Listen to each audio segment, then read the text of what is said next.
Assalamualaikum warahmatullahi wabarakatuh. Mari kita mulai kuliah hari ini, kuliah Geografi Ekonomi, dengan membaca basmalah.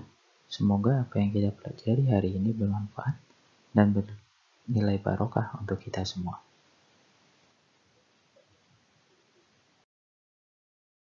Oke, hari ini kita akan membahas mengenai tipologi klasen. Tipologi klasen ini masih berkaitan dengan analisis LQ di penemuan sebelumnya, di mana dalam tipologi klasen ini kita juga akan membagi dan menganalisa kondisi di suatu wilayah berdasarkan perkembangan ekonominya. Tipologi klasen ini nanti kita akan membahas menjadi dua, yaitu tipologi ekonomi secara regional dan tipologi ekonomi secara sektoral.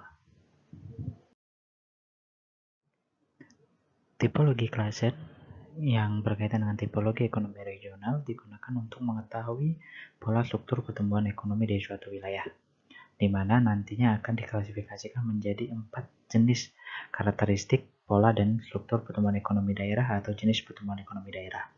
Keempat karakteristik ini yaitu ada rapid growth region, retarded region, growing region, dan relative backward region.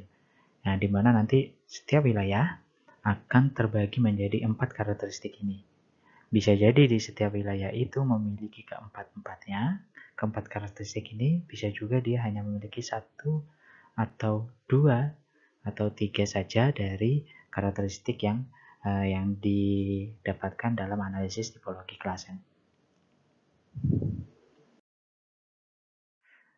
Nah, ini penjelasannya untuk keempat karakteristik yang tadi. Yang pertama adalah rapid growth region. Rapid growth region adalah wilayah yang maju dan berkembang dengan pesat. Hal ini dicirikan dengan laju pertumbuhan PDRB dan tingkat PDRB per kapitanya lebih tinggi daripada pertumbuhan PDRB dan per kapita dari rata-rata provinsi atau wilayah yang di atasnya. Nah, inilah yang menyamakan antara tipologi klasen dengan LQ, di mana kita menggunakan dua tipe data atau dua jenis data, yaitu data PDRB, laju pertumbuhan PDRB dan tingkat PDRB dari wilayah yang kita kaji dibandingkan dengan wilayah yang ada di atasnya. Jadi jika kita mengkaji kecamatan, maka kita bandingkan dengan kabupaten. Jika kita punya data kabupaten, kita bandingkan dengan provinsi. Jika kita punya data provinsi, kita ingin mengkaji provinsi, maka kita bandingkan dengan nasional. Nah, jadi untuk rapid growth region seperti itu, sedangkan untuk retarded region adalah daerah yang sudah maju, tetapi dalam beberapa tahun terakhir laju pertumbuhannya menurun akibat tertekan kegiatan utama daerah yang bersangkutan. Nah, ini jika dikaitkan dengan LQ, maka wilayah ini adalah wilayah yang maju. Oke, namun sektor basisnya, sektor yang menjadi tumpuan wilayah ini untuk maju dan berkembang, mengalami tekanan. Dibuktikan dengan menurunnya nilai pendapatan ekonomi tiap tahun di sektor tersebut. Hal ini bisa terjadi karena beberapa faktor. Yang pertama, bisa jadi jika sektor unggulannya adalah sektor-sektor primer, seperti pertanian atau kehutanan atau kelautan ataupun pertambangan, maka bisa jadi yang menyebabkan tertekannya kegiatan utama tersebut adalah berkurangnya luasan dan berkurangnya jumlah bahan baku yang ada di wilayah itu. Contohnya luas wilayah pertanian semakin menurun, luas hutan semakin menurun, atau bahan tambang yang sudah semakin menipis sehingga nilai PDRB yang dihasilkan dari sektor utamanya itu mengalami penurunan. Ini untuk retarded region. Untuk growing region adalah daerah yang berkembang dengan cepat, dengan potensi pengembangan sangat besar, tetapi belum diolah secara baik. Nah, ini berkaitan dengan sektor non-basis, di mana sektor non-basis di wilayah ini berkembang dengan pesat setiap tahun angkanya semakin meningkat, tetapi belum menjadi sektor basis karena belum terolah dengan baik. Belum ada kebijakan khusus yang mendukung perkembangan dari sektor tersebut. Contohnya misalnya sektor pariwisata.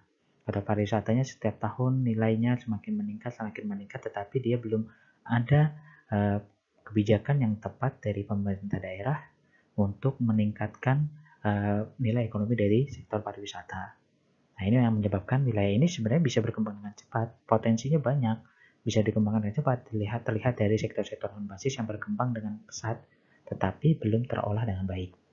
Nah, yang terakhir adalah relative backward region, yaitu daerah yang secara relatif tingkat pertumbuhan dan PDB per kapitanya rendah. Nah, bisa dibilang kalau dikaitkan dengan LQ, maka wilayah ini tidak memiliki sektor basis. Oke, atau memiliki sektor basis tapi nilai PDRB-nya stagnan atau sudah mulai mengalami penurunan.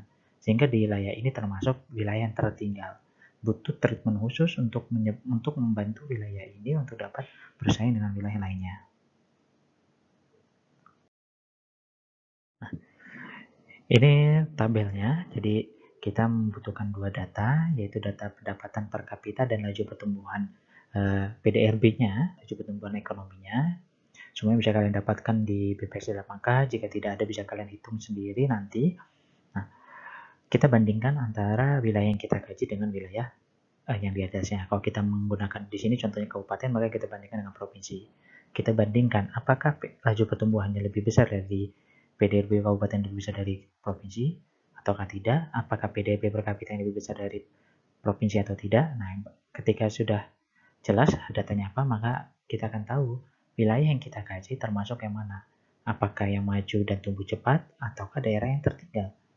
Nah, dari situ kita nanti kalau kita kaitkan dengan perencanaan wilayah, maka ketika dia maju dan tumbuh cepat, berbeda kebijakannya, berbeda perencanaannya dengan wilayah yang tertinggal atau wilayah yang berkembang cepat tapi belum maju. Nah, berbeda kebijakannya karena yang satu bisa jadi maintenance, bagaimana yang sudah cepat maju dan tumbuh pesat itu tetap bertahan dalam jangka waktu sangat panjang atau selama-lamanya, tetapi berbeda dengan daerah yang tertinggal. Kalau daerah tertinggal bagaimana memunculkan usaha-usaha atau potensi-potensi ekonomi baru sehingga wilayah itu dapat tumbuh dan berkembang. Nah, ini sebagai contoh. Nah, adalah tipologi wilayah Provinsi Riau tahun 2003 hingga 2005. Ini PDRB dan PDB per kapita non-migas. Nah, ini bisa juga kalian bikin tambahkan migas atau non-migas. Tergantung wilayah yang kalian kaji. Apakah ada migasnya atau tidak ada migasnya. Jadi dari sini terlihat bahwa di wilayah Provinsi Riau pada periode 2003 hingga 2005 terlihat bahwa masih banyak wilayah yang terbelakang. Terlihat juga ada Kampar, Rokal Hulu, dan yang hanya maju, yang sudah maju dan tumbuh cepat hanya satu, yaitu Kuantan Singingi. Yang lainnya maju tapi tertekan, baru berkembang cepat, dan yang kebanyakan adalah terbelakang. Nah, ketika seperti ini, ketika kalian nanti menjadi kepala daerah, kalian bisa menentukan wilayah mana di daerah kalian yang bisa menjadi prioritas dalam pembangunannya. Apakah wilayah yang ada di pelosok yang jauh dari pusat kota itu termasuk yang terbelakang atau tidak? Nah, ataukah malah yang di dekat wilayah perkotaan itu masih belum bisa maju. Nah, kalian bisa menganalisis dengan ini. Ini juga yang termasuk dengan analisis geografi, analisis spasial. Jadi tidak bicara hanya satu kabupaten, tapi dari banyak kabupaten. Sehingga nanti bisa kalian lihat secara spasial, wilayah yang memiliki tipologi terbelakang itu berada di kondisi seperti apa. Bisa kalian kalikan dengan kondisi geologinya, geomorfologinya, kondisi hidrologinya, bisa jadi kalian kaitkan dengan itu, ataupun dengan kesuburan tanah, atau bisa kalian kaitkan dengan aksesibilitas dan lain-lain. Ini bisa menjadi topik-topik penelitian baru yang tidak hanya terpaku pada penelitian yang sudah pernah kalian lihat di perpustakaan. Oke, ini sebagai contoh. Nanti hasilnya seperti ini, ada angkanya.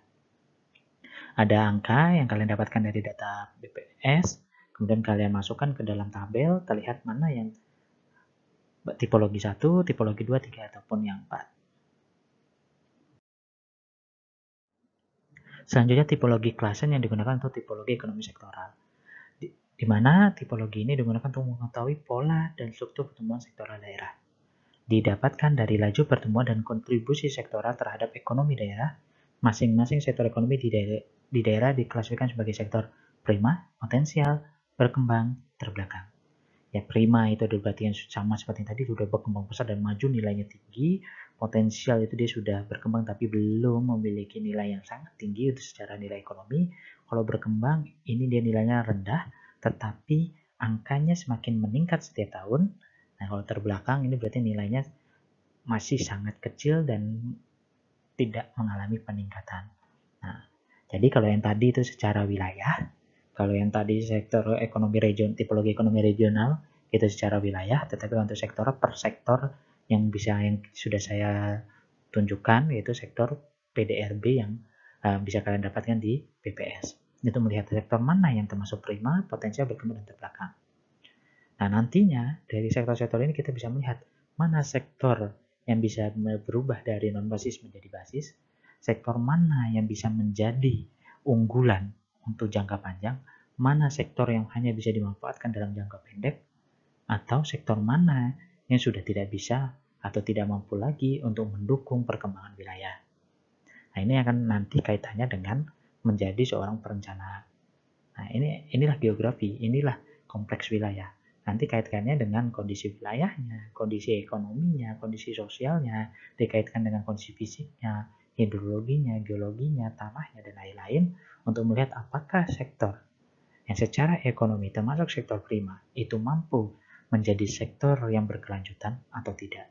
Atau bahkan bisa jadi sektor terbelakang yang saat ini secara ekonomi terbelakang memiliki nilai yang sangat rendah secara ekonomi, tetapi jika dikaitkan dengan pendidikan, dengan sosialnya, dengan kebijakan, dengan kondisi fisik wilayahnya, bisa menjadi sektor yang berkelanjutan, di mana artinya sektor ini bisa memberikan dampak positif dalam jangka waktu yang sangat lama.